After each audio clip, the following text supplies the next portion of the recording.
कोणार्करे कार्यरत सर्वसाधारण खबर कागज सांबादिकों कोणार्क जगन्नाथ मंदिर निकटरे मरणान्तक भावे 4 जण दुर्वृत्त गोड़ाई गोड़ाई आक्रमण स्थानीय लोकों द्वारा उद्धार। कोणार्क थाना लिखित अभियोग सांबादिक अवनीभूषण बारिक प्रथमे कोणार्क मेडिकल परे पुरी स्थानांतरित होइतवा जणा पड़िछि। आक्रमणकारी कोणार्क निकटस्थ रंजू लेंका तांको पुओ सह छैतना अंचल 2 जण थिबा सूचना मिलिछि।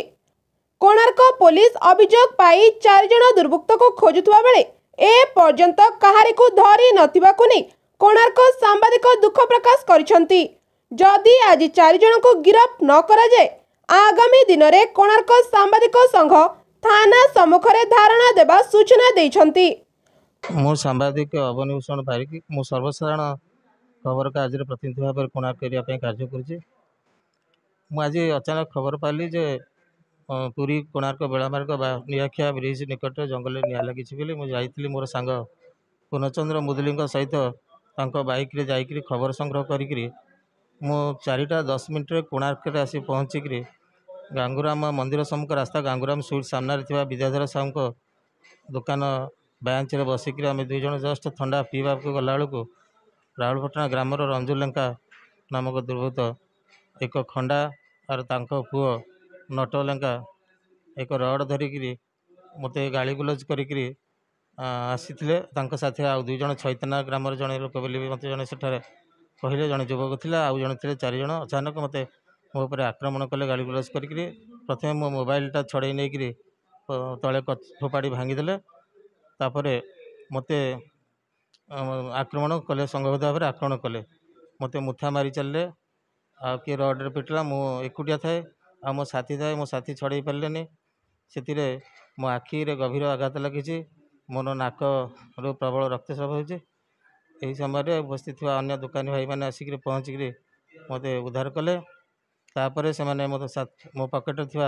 कि टंका 10,000 ऊर्ध्व टंका मोर था से टंका को छड़े नहीं जाई अंटारू रंजू लेंका गोटे बंधुक काढ़ी मत देखला तुम आगे जुआड़े जा मत जीवन में सफा करी कहीकि मत बंधुक देखाई गोटे बुलेट्रे आउ जड़े पल्सर कला पल्सर बाइक रे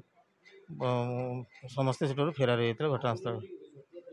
हाँ आगुरी जो मंदिर सम्मुखें सब दुकानी करते जबरदखल को लेकिन मु खबर थे प्रकाश करी से खबर को लेकिन मु मंदिर सम्मुखें थे खबर संग्रह करने गला से सेमती रंजू लेंका मते आ धरित्री प्रतिनिधि के फारसा धरिक आक्रमण करता से नहीं थाना आम अभियोग करूँ थाना भी जनईलु आप आमको सुरक्षा दिंतु ये बारंबार यहपरी घटना घटी चलती तेणु मो जीवन प्रति विपद अच्छी केतले कौन हम मो जीवन चलीज मु जानी तेणु मु पूरी एसपी के विशेष भाव अनुरोध करी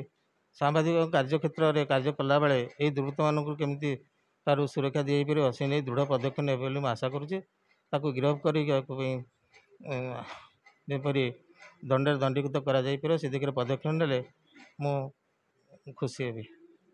Konark Prakash Kandi report HR TV Odia.